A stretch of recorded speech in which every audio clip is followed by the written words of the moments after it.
Video में बच्चों का स्वागत। यह वीडियो यूपी बोर्ड के कक्षा 10 के छात्रों के लिए बनाया जा रहा है। ठीक है, चलिए सबसे पहला जो फिजिक्स, अगर हम भौतिक विज्ञान की बात करें तो सबसे पहला जो आपका चैप्टर है, सबसे पहला जो चैप्टर है उसका नाम है प्रकाश। प्रकाश का परावर्तन और प्रकाश का अपवर्तन, ये दो टॉपिक हैं जिसको आपको इस पहले लेसन में पढ़ना है। अगर आप साइड बुक्स यूज करते हैं तो हो सकता है इस चैप्टर को दो लेसन में डिवाइड किया हो, लेकिन अगर आप एनसीईआरटी के बुक से यूज करते हैं तो उसको एक ही चैप्टर में कन्वर्ट किया हो। अब देखिए प्रकाश की बात करें तो प्रकाश के दो गुण आपको इसमें पढ़ने हैं। पहला आपको पढ़ना है परावर्तन, दूसरा आपको पढ़ना है अपवर्तन। ये सब चीजें हम आगे डिस्कस करेंगे। चलिए शुरू करते हैं आज का टॉपिक। मतलब इतना ही आपको पढ़ना और इसी पे आपको पूरा चैप्टर समझ में आएगा। आइए सबसे पहले हम जब बात कर रहे हैं प्रकाश है। प्रकाश की बात करें तो यह एक प्रकार की ऊर्जा है। यह एक प्रकार की क्या है? ऊर्जा है। ऊर्जा कैसी है? इस ऊर्जा के थ्रू हम क्या कर सकते हैं? देख सकते हैं। अब आप सूरज के सामने खड़े होते हैं तो सूरज के सामने खड़े होते हैं तो आपको क्या हल्की गर्मी भी लगती है, तो हो सकता है प्रकाश के अंदर तापीय ऊर्जा भी हो सकती है। तो वो अलग बात है कि ऊर्जा कहाँ से आ रही है, लेकिन प्रकाश एक प्रकार की ऊर्जा है जिसके द्वारा हम किसी भी चीज को देख सकते हैं। अगर आपको अंधेरे में छोड़ दें तो क्या आप किसी चीज को देख पाएंगे? कभी नहीं देख पाएंगे। कभी देखने की कोशिश कीजिएगा, या मान लीजिए कभी आप रात में बैठे हो, लाइट चली गई, और लाइट जब चली गई हो तो आप क्या किसी चीज को देख पाते हैं? नहीं देख पाते। तो उस समय आपको अंधेरा फील होता है, मतलब वहां पे आपको प्रकाश की चीजें नहीं होती। अब आपके दिमाग में डाउट आ गया, सर अगर हम प्रकाश के बिना कोई चीज देख नहीं सकते तो उल्लू रात में देखता कैसे? अब यहाँ पे एक चीज को थोड़ा सा ध्यान दीजिएगा, दुनिया का ऐसा कोई भी चीज नहीं है जो बिना प्रकाश के देख सके, लेकिन हर जानवर की या इंसान की जो भी हमारे जीव जंतु हैं उनके अंदर देखने की क्षमता होती है कि वो कितने प्रकाश में देख सकते हैं। तो उनके आंख की क्षमता पर निर्भर करता है। तो उल्लू का जो आंख का क्षमता है वो इतना कम प्रकाश में वो ज्यादा अच्छे से देख सकता है, इसीलिए वो रात में बड़ी आसानी से देखता है। जब उसका ज्यादा प्रकाश हो जाता है तो वो किसी चीज को देख नहीं पाता है। ठीक है, तो ये हो गया कारण जो है प्रकाश होता है। अब देखिए वस्तुओं को अगर हम बात करें तो वस्तुओं को प्रकाश के आधार पर तीन भागों में बांटा गया। प्रकाश के आधार पर सबसे पहले क्या बांटा गया? अपारदर्शी, दूसरा पारदर्शी, और तीसरा अल्पपारदर्शी। पारदर्शी, अल्पपारदर्शी आप लोग बहुत अच्छे से जानते हैं, लेकिन इसकी शुरुआत है इसलिए हम आपको सबसे बात करेंगे। अपारदर्शी का मतलब क्या होता है? ऐसा कोई भी माध्यम जिसके प्रकाश आर पार न दिखे। जैसे मैं यहाँ खड़ा हूँ, आप मेरे पीछे लिखा हुआ कोई चीज पढ़ पाएंगे क्या? नहीं पढ़ पाएंगे, तो मैं क्या हुआ? अपारदर्शी हो गया। या ये बोर्ड है, इस बोर्ड के अंदर मैं अपना हाथ रखूँ, आप देख पाओगे क्या? नहीं देख पाओगे। तो ऐसी कोई भी वस्तु जो कि प्रकाश को एक जगह से दूसरे जगह ना जाने दे, मतलब प्रकाश इस पे आ तो रही है लेकिन प्रकाश इसके पीछे नहीं जा पा रही है, इसलिए क्या है? अपारदर्शी। अब आप बात करते हैं पारदर्शी। पारदर्शी का मतलब होता है कोई भी ऐसा माध्यम जिसके आर पर प्रकाश जा सके। जैसे मान लीजिए कि आपका घर पे आपकी खिड़कियां होंगी, उस खिड़की पे शीशे लगे होंगे, बाहर किसी को भेज दीजिए, आप देखेंगे वो भी आपको देख पाएगा, आप भी उसको देख पाएंगे। क्यों देख पाते हैं? कि प्रकाश उस माध्यम से प्रकाश आर पार हो गई। इवन आप चश्मा यूज करते हैं, चश्मा देखेंगे कि आप आंखों में लगाते हैं तो चश्मे के आर पार आपको दिखाई देता है कि नहीं दिखाई देता? अगर नहीं दिखाई देता तो वो पारदर्शी नहीं होता। अब बात करते हैं अल्पपारदर्शी। अल्पपारदर्शी आपका क्या है? अल्पपारदर्शी का मतलब यह होता है कि कोई भी वस्तु अगर आपके सामने है जो कि थोड़ा बहुत पारदर्शिता भी दिखाएगी और थोड़ा सा अपारदर्शिता भी दिखाएगी। जैसे आप अपने घरों में खिड़कियों के पास मच्छर ना आए इसके लिए हम लोग जाली लगाते हैं, देखा होगा आपने, सभी ने लगाया भी होगा। तो मच्छर ना आए इसके लिए हम जाली लगाते हैं। तो आप देखेंगे जब सूरज उगते हैं तो आपको देखेगा तो वहां पे आपको छाया और प्रकाश दोनों का एक मिलन मिलेगा, जिससे आपको क्या पता चलेगा कि ये अल्पपारदर्शी। इसके अलावा आप देखेंगे कि आपकी जो माताएं जो गांव से बिलोंग करते हैं, देखेंगे कि वो जो बाहर निकलती तो अपना साड़ी जो है यहाँ तक कर लेती ताकि उनका कोई चेहरा ना दिखे। ऐसे हमारे यहाँ भ्रांतियां चलती।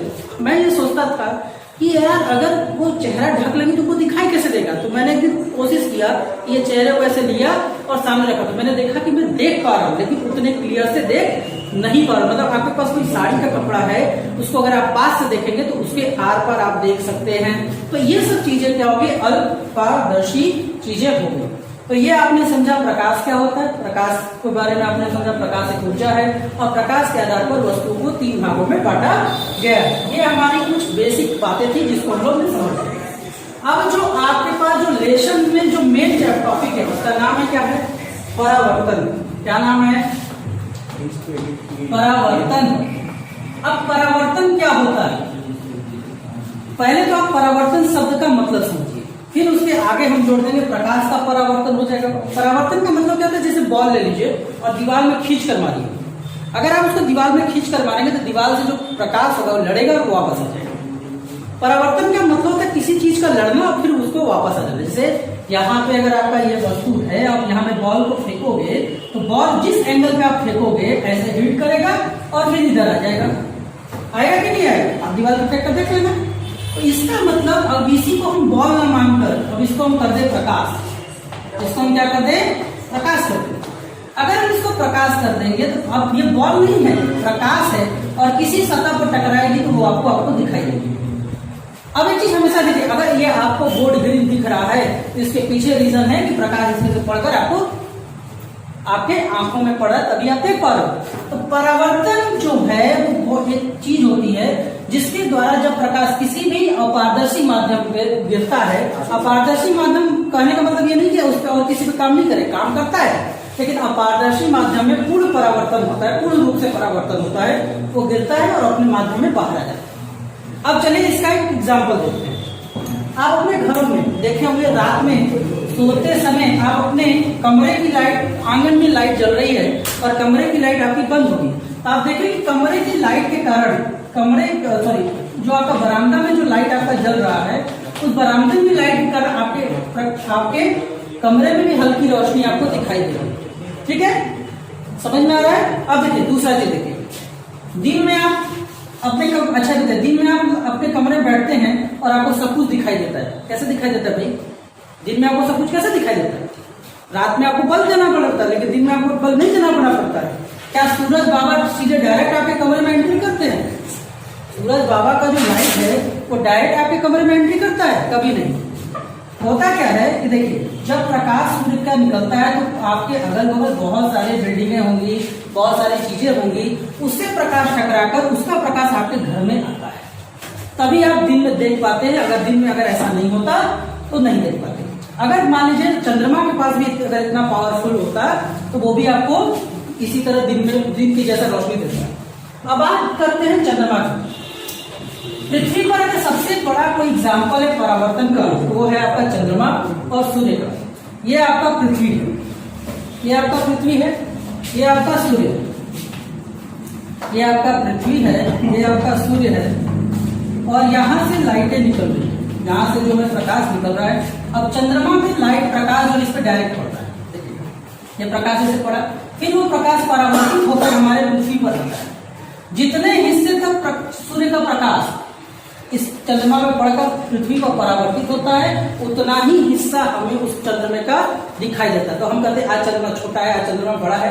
चंद्रमा छोटा और बड़ा होने के पीछे भी कौन है, परावर्तन है। चंद्रमा को अगर हम छोटा या बड़ा भी कर रहे हैं तो उसके पीछे भी परावर्तन है। अब थोड़ा सा अगर आपने कभी ध्यान से देखिएगा, जब पूर्णिमा की रात आने वाली होती है तो आप देखेंगे कि चंद्रमा आपको भले ही इतना सा दिखेगा ब्राइट, लेकिन कभी कभी आप देखिएगा वो एकदम हल्का सा शैडो टाइप का आपको लगेगा कि चंद्रमा आपका गोल में है। वो कैसे दिखाई देता है कि वहां पे हल्की हल्की प्रकाश पहुंच रही है। तो आई थिंक आपको परावर्तन समझ में आ गया।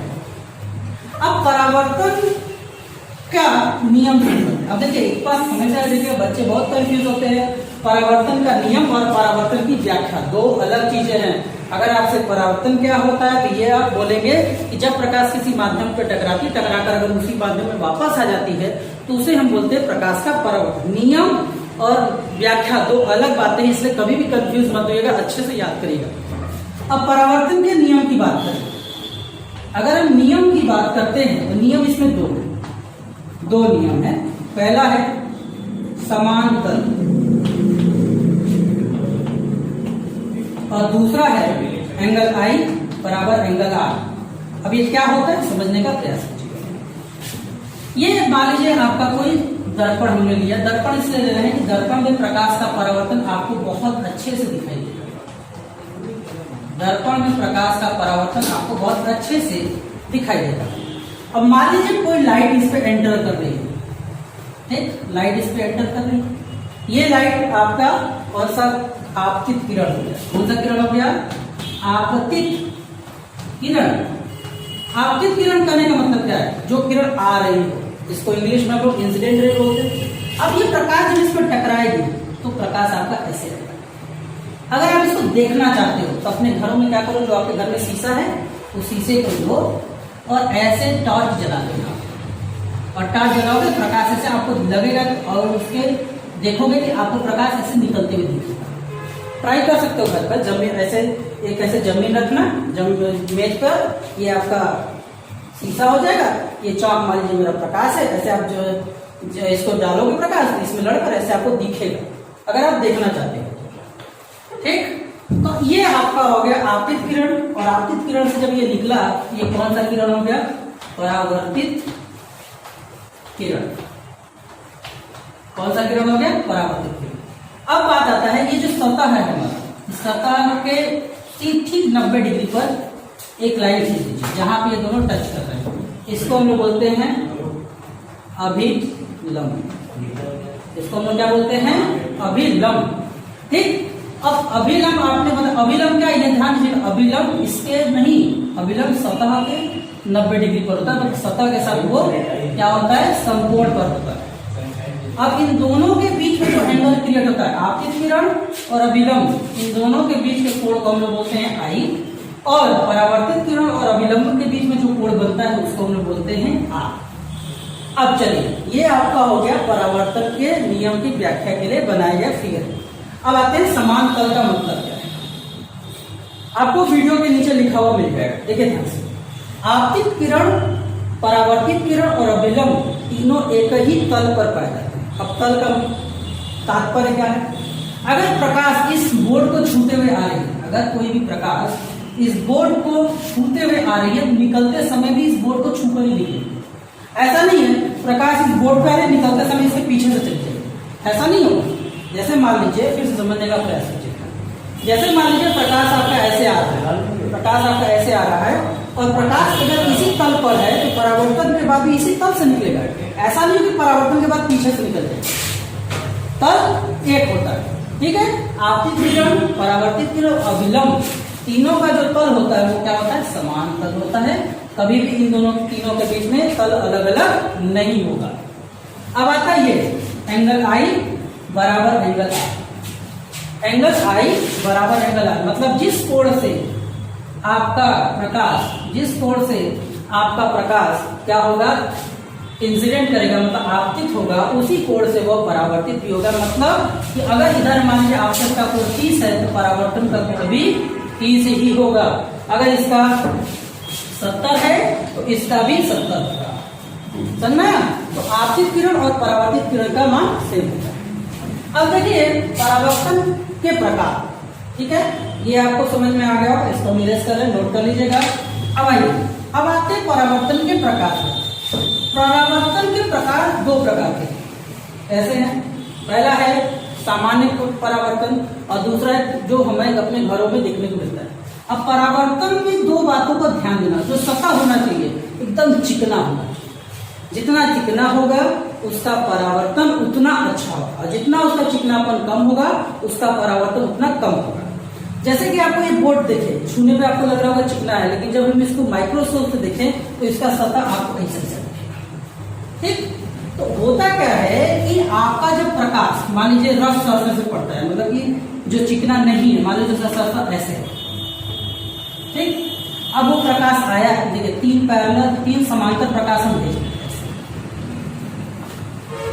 ठीक, अब ये लड़ा ऐसे ऐसे ऐसे निकलता है, मतलब इसका निकलने का कोई डायरेक्शन नहीं। ये ऐसे ऐसे ऐसे ऐसे ऐसे इधर निकला, मतलब आता हुआ प्रकाश तो समांतर है, लेकिन निकलता हुआ प्रकाश आपको समांतर यहाँ पे नहीं मिलेगा। इसीलिए जो इसकी एक तरह की इंटेंसिटी जो बोलते हैं, इसकी जो इंटेंसिटी होती है वो क्या होती है, कम हो जाती है। इसीलिए जब दिन में आपके बाहर तो बहुत ज्यादा धूप होता है, लेकिन घर में प्रकाश की मात्रा कम हो जाती है, क्योंकि इंटेंसिटी एक शब्द होता है, उसका मतलब क्या होता है कि प्रकाश के कितने किरण एक पर्टिकुलर क्षेत्रफल में निहित है। अगर किसी पर्टिकुलर क्षेत्र में कितने प्रकाश के जो है किरण है, उसी को हम लोग क्या कहते हैं, प्रकाश का इंटेंसिटी। ठीक है, अब इसका हमको हिंदी वर्ड नहीं आ रहा, अब ध्यान से समझिए। तो ये हो गया बेटा सामान्य रूप से आपको अपने घरों में ज्यादातर जो परावर्तन आपको देखने को मिलता है वो आपको यही दिखेगा। लेकिन अगर यही सतह बहुत ही चिकना हो, लेकिन अगर यही सतह बहुत ज्यादा चिकना हो, तो चिकने पे क्या होगा कि देखिए जो प्रकाश समांतर आ रही है, तीन प्रकाशें जो हैं समांतर आ रही है, तो ये समांतर निकलते समय परावर्तन के समय बाद भी ये समांतर ही रहेगी। मतलब जितने क्षेत्रफल में जितना क्षेत्र इनको मिला, परावर्तन के बाद भी इनको उतना ही क्षेत्र मिला, इसीलिए इनकी इंटेंसिटी समान होती है। अब आप घरों पे देखे होंगे, आपने सबने खेला होगा शीशा चमकाने का खेल। ये आपका दिन में सन निकला होता है, आप यहाँ पे शीशा रखते हैं और शीशा पे प्रकाश पड़ता है और आपका प्रकाश देखे होंगे किसी दीवार पर एकदम एग्जैक्ट प्रकाश पड़ता है, तो आपको लगता है कि अरे ये देखो आंख चमकाने का खेल, घड़ी वाला, ये सब आपने किया होगा। क्योंकि उस शीशे का सतह क्या है, एकदम चिकना है, तो जिस तरह से प्रकाश आ रहा है परावर्तन के बाद भी उसी तरह से प्रकाश निकलता है, इसलिए उसके इंटेंसिटी में कोई परिवर्तन नहीं होता, इसलिए आपको इसका ऐसा रूप दिखता है। नहीं तो बिना परावर्तन के अगर आप मुझे देख रहे हो, मैं आपको देख रहा हूं, इन सब में परावर्तन का बहुत बड़ा रोल है। ठीक है, चलिए इसे नोट कर लीजिए।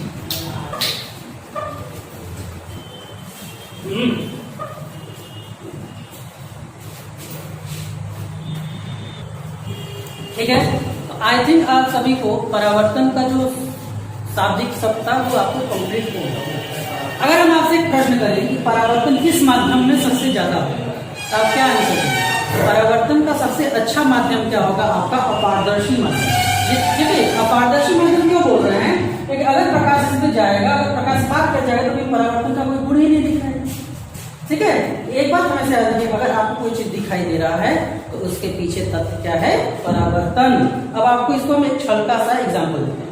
आज तो हमारे यहाँ जितने भी लोग हैं उन सबके यहाँ पे सफेद लाइट मतलब एलईडी लगा हुआ है, लेकिन आज से कुछ दिन पहले जाइए, तो आप कुछ दिन या कुछ साल पहले जाइए तो सबके घरों में पीले रंग की लाइट वाली बल्ब लगती थी। याद होगा आप लोगों को, याद देखा होगा। ठीक है, तो उस बल्ब के अंदर आप दिन में कोई काले रंग का दिन में आप एक पेन का रंग देखिए और रात में उस पेन का रंग देखिए, दोनों में आपको अंतर दिखेगा। रात दिन में वो लाल दिखेगा तो रात में पता नहीं कौन सा कलर दिखेगा। तो पहले लोग रात में कलर वाला काम नहीं करते थे, लेकिन जब से सफेद लाइट आई है तब से कलर वाला काम आया। अब देखिए मैं इसको परावर्तन से कैसे हम जोड़ रहे हैं, देखिए जो हमारा सन है, जो हमारा सूर्य है, वो सफेद प्रकाश देता है। सफेद प्रकाश के अंदर 7 कलर होते हैं, जिसको हम लोग विब्ग्योर नाम से जानते हैं। विब्ग्योर नाम से जानते हैं। ठीक, अब देखिए सफेद लाइट में क्या होता है, जैसे मान लीजिए लाल रंग का कपड़ा है, मान लीजिए लाल रंग का कपड़ा है, कौन सा कलर का है? लाल रंग का। अब इसमें सूर्य का प्रकाश पड़ता है। अब सूर्य के प्रकाश के अंदर ये 7 रंग है। अब होगा क्या कि ये सभी रंग यहाँ पे एब्जॉर्ब कर लिए जाएंगे, मतलब यहाँ पे अवशोषित कर लिए जाएंगे, सिर्फ और सिर्फ लाल रंग का किरण निकलेगा, जिससे आपको लाल रंग दिखाई देगा। इसी तरह चलिए, ये आपके कोर्स में नहीं है, बस हमने आपको एक एक्स्ट्रा बातें बताने की कोशिश की कि परावर्तन क्या होता है। अब मैं आपको बताने जा रहा हूं कि जो परावर्तन में आपको मेन पढ़ना क्या है। मेन आपको पढ़ना है मिरर, मतलब दर्पण के बारे में बात करना। तो चलिए, परावर्तन का खत्म हो गया, अब हम लोग स्टार्ट करते हैं दर्पण। दर्पण की हम बात कर रहे हैं। दर्पण कितने प्रकार के होते हैं? दर्पण क्या होता है? दर्पण ऐसा वस्तु होता है जिसके सामने अपना चेहरा रखें और आपको उसका जो है प्रतिबिंब प्राप्त हो जाए। ठीक है, दर्पण को हम 2 भाग में बांटते हैं, पहला समतल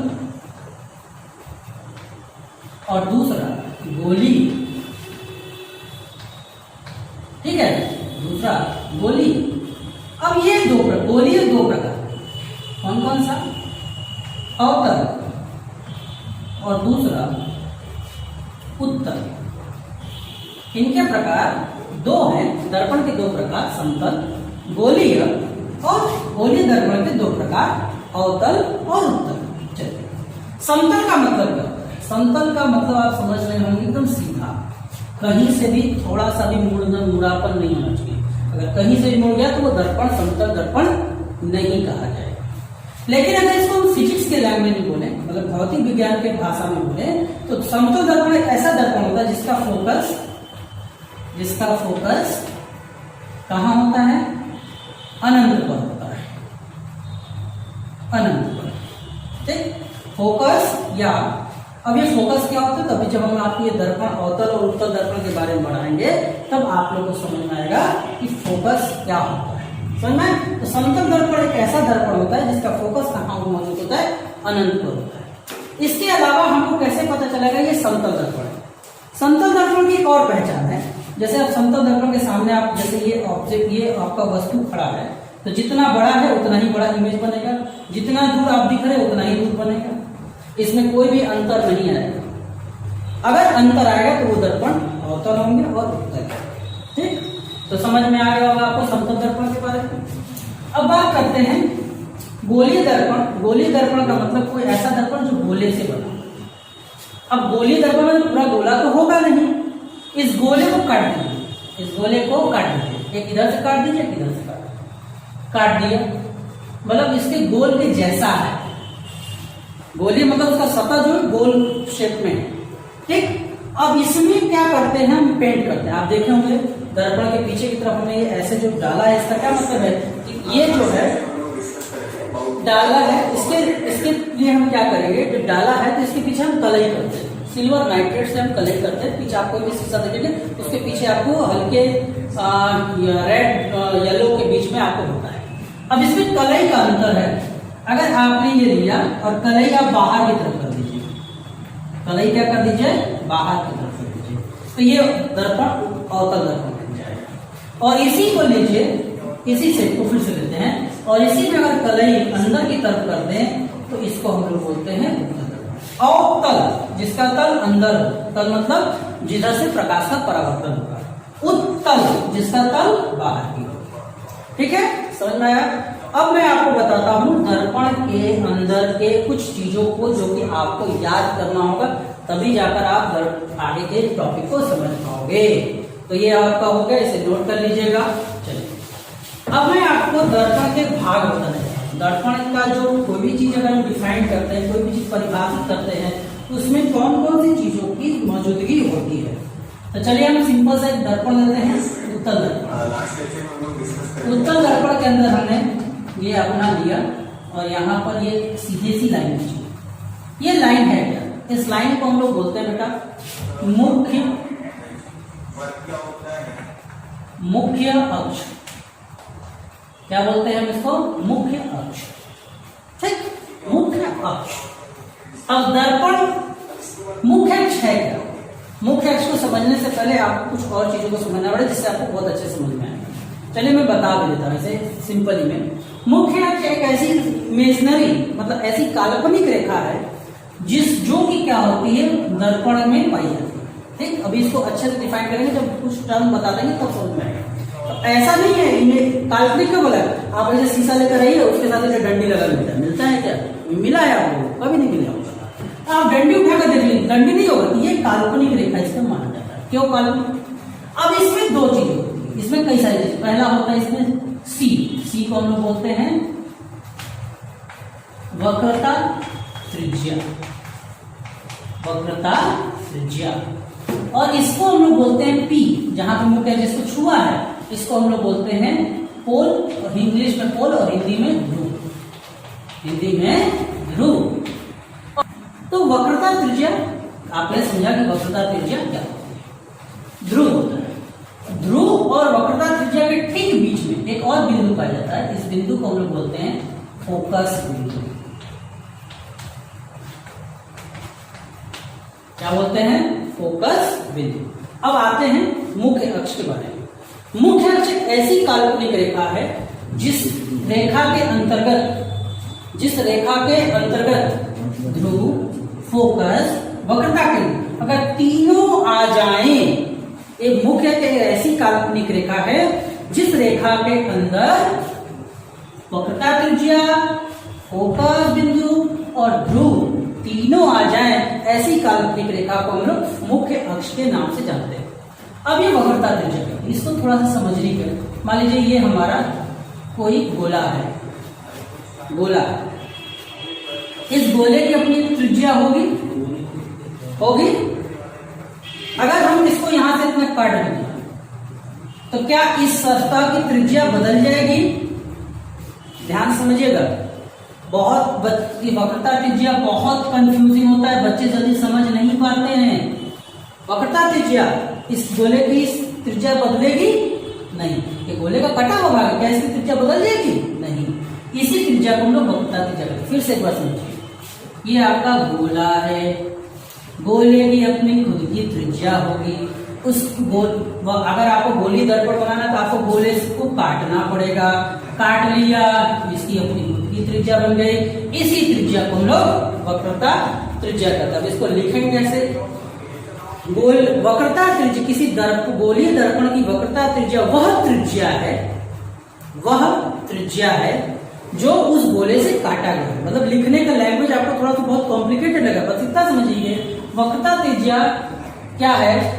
गोले की त्रिज्या है जिससे दर्पण का भाग कटा, दर्पण जिस भाग से कटा। अब दूसरा तरीका समझिए, वक्रता त्रिज्या एक ऐसी बिंदु है जहां दर्पण की सतह से सभी लाइनों को आप खींच दीजिए और हर बार उसका जो लेंथ होगा, हर बार जो उसका दूरी होगा वो समान होगा, सीधी सी बात।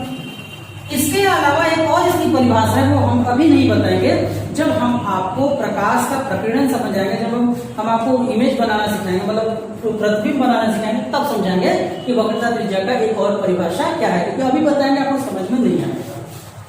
चलिए, अब फोकस बिंदु आप जानते हैं, फोकस बिंदु क्या है? फोकस बिंदु, अच्छा यहाँ वक्रता त्रिज्या, इसको बिंदु बोले, वक्रता त्रिज्या दूसरी चीज होती है, होती क्या होती है? यहाँ से आप दूरी कर देंगे तो त्रिज्या हो जाएगा, नहीं तो बिंदु हो जाएगा, कोई फर्क नहीं पड़ेगा। ध्रुव क्या होता है? ध्रुव एक तरह का सेंटर है, मतलब एक तरह का केंद्र ही मानिए, जैसे ये दर्पण है, इस दर्पण का केंद्र, इस दर्पण के जो कटा हुआ भाग है, इस कटे हुए भाग का जो केंद्र होता है, उसी को एक केंद्र को हम लोग ध्रुव के नाम से जानते हैं। या अलग इस फिगर से अगर आप याद करना चाहें,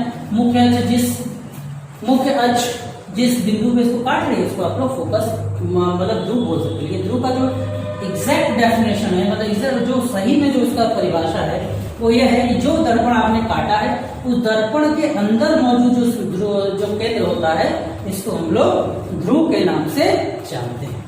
ठीक, अब देखिए, ये आपका उत्तल दर्पण में हमने बनाया, अब इसी को अगर हम अवतल दर्पण बनाते, सॉरी ये अवतल दर्पण था, अभी अगर हम उत्तल दर्पण बनाते तो उत्तल दर्पण में क्या होता है? अब देखिए, उत्तल दर्पण की तरह ऐसे झुका हुआ है, लेकिन इसका जो इमेज बनाने वाला, मतलब जो वस्तु रखने वाली जगह किधर है? मतलब तल इधर है, लेकिन त्रिज्या बाहर हो सकती है क्या? इसकी त्रिज्या बाहर हो सकती है? कभी देखा है गोला ये, इसकी त्रिज्या बाहर हो सकती है? नहीं हो सकती।